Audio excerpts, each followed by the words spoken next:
Good day to all Inderes TV listeners and viewers. Tecnotree published its Q3 results 2 days ago, and on this video we will discuss that with the CEO Padma Ravichander and CFO Inderes Vivekananda. Welcome.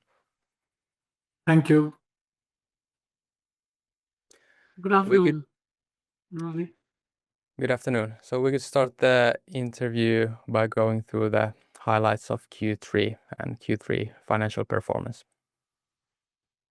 Sure. So Q3 has been a busy quarter. The revenue growth was slightly negative year on year in Q3, but in constant currency, it's aligned to our guidance. The profitability was lower than last year, mainly impacted by project-related provisionings as for company policy, which I think Indiresh will talk a little bit more further, elaborating the EBIT evolution. Free cash flow is the real story. We have maintained a 6th consecutive quarter of free cash flow. This quarter was positive 1.2 million, and we are well underway in giving a greater than 4 million free cash flow as per our guidance. The order book tells the story of the true transformation of the company. We are no longer a cash-consuming company. We are a good order backlog, which will generate good revenue and which will then turn into invoicing and cash collections. So 105.5 million year-to-date order backlog is definitely telling the story that we have the right product, the right market entry strategies, the right mix of different types of customers in these markets, and good partners in terms of SIs. So far, I would say our full year guidance remains unchanged, but our real focus is to translate the orders that we booked in H1 into revenues in H2. So we will continue to march along to create more revenue generation out of the order book. All right, so if looking at the Q3 numbers more in detail, so operating profit, at least so, compared to our estimates, was a bit short. So a big part of that was due to accounts receivable provisions. So could you go through these? How large were they, and from which country, for example? And generally talk about this. Thank you, Roni. Yes, you're right. The current quarter EBIT was impacted by the additional provisions what we made, and also for some of the costs what we accrued for the new and the large projects which are underway. Well, I cannot call out the country or the customer where the provisions are made, because this is not a single customer or a single country. The company has a policy where we have defined that depending on the age of the receivable plus the risk index of that particular country, the provisions are taken. Again, I want to reiterate, these are just accounting provisions and not write-offs. And as you know that once the provisions are made, they get reversed when the payments comes through. Further, since this is not a write-off, this is not shown as a financing expenses, or rather it is shown as an operating expenses as per the IFRS 9, and I'm aware that this has hit the EBIT, even though that's the right way to look into it. Again, it's not a default or a write-off, it's a provision. That's what I want to call on Roni. All right. Regarding the EBIT, you mentioned also that there were increased expenses regarding recruitments to delivery capabilities in development markets. So are these more like a one-time thing in Q3, or should these continue when you're trying to grow in these markets? The most important thing that we need to note is the OPEX has reduced compared to last year overall. So overall, our operating expenses are on track. As we win these large deals in the newer mature markets, and as we implement services along with our licenses, we had talked in H1 about mobilization costs related to these geographical expansions, especially in Europe and Americas. So we are in that investment phase right now for these new programs. And it's not just about people cost. It's got, even travel expenses of existing people from other geographies who know the product to be available to the customer, to train them and to enable them. So there are multiple costs that are there in building out the capability in these newer markets. Of course, there are some localized hiring that we do in these markets, but they have not in any way altered our focus on OpEx control. We continue to manage the personnel costs within the overall cost optimization program as such. All right. Then thinking about the free cash flow, that remained positive, which was of course good. You have mentioned earlier that the deals you made in H1 would include some advance payments. So did Q3 include those, or was this free cash flow purely from the kind of normal operations in a way? Yes, it's the cash generations came from the normal operations. As you can see in our report, we have reported gross cash flow operations from the business is about 4.2 million and the free cash flow of 1.2 million in Q3. They do not include any advance payments in Q3. And again, to reiterate, if there was no Euro USD difference, our cash flow would have been not 3.2, but 8 million in reality. Probably, I think, Roni, if I recollect right, sometime in the last year, you had predicted that the company may have a free cash flow of 8 million euros in 2025.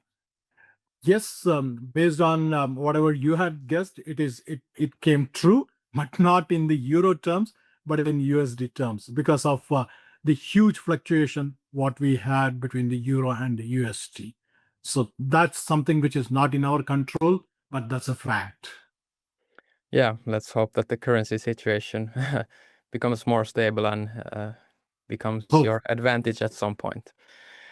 Then about the guidance, so you kept the guidance intact, especially if looking at the EBIT margin guidance, that seems actually quite ambitious since you have a very strong comparable numbers in Q4 and you're expecting still the EBIT margin to improve this year by 2 percentage points. So what gives you the confidence of reiterating the guidance at this stage? Yes, we reiterated our full year guidance as we had given at the end of H1. The operating margin expansion, we had said that will be 200 basis points against 2024. And if you just look at for the first 9 months in the current year, we have done more than what we have done in the last year at the EBIT level, even in the real terms as well. And also, as we mentioned earlier, in Q3, we have accrued for certain of the costs, which are going to give us the revenue benefit in the subsequent quarters. The Q3 impact, the EBIT impacted was provisioning, accruing for the third-party cost, some of these mobilization costs, what Padma mentioned. Well, the margins can fluctuate based on the business seasonality and the project life cycle. Structurally, the company is focused on optimizing the OpEx, improving the CapEx sales, and building long-term predictable ARR.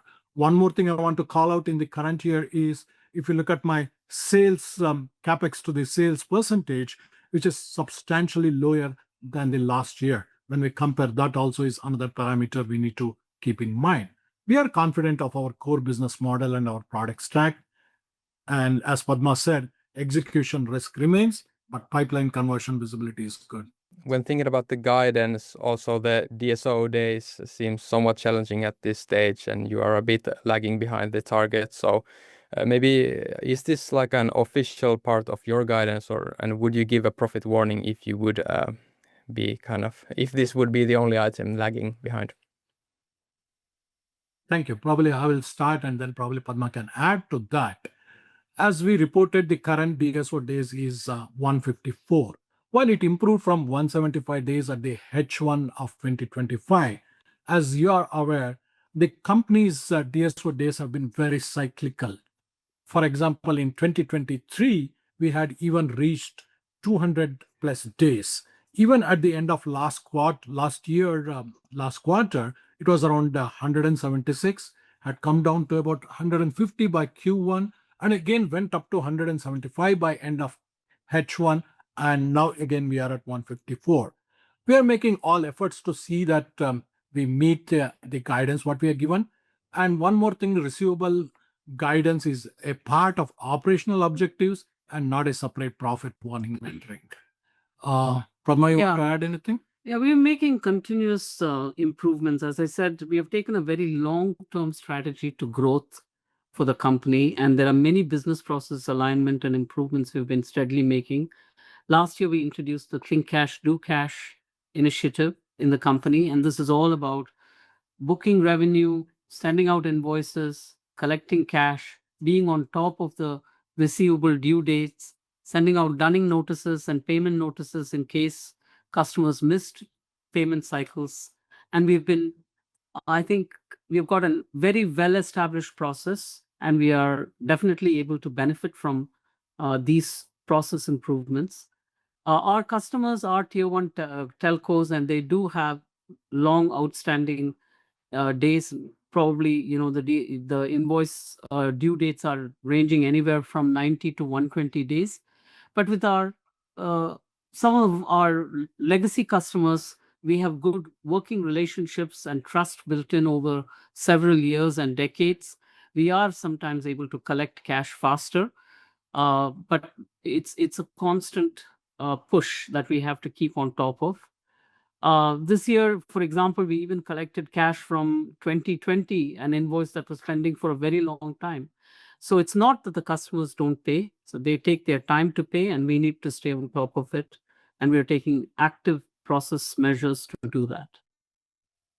Then we're getting close to the year end, and about the CCD situation. So Fitzroy is meant to pay the 20 million of CCDs that are left by the end of the year. So what's the situation with this? And maybe do you actually need the money, since you have a quite healthy cash balance, and you could get some penalty payments if you do not get the money? So talk about this situation.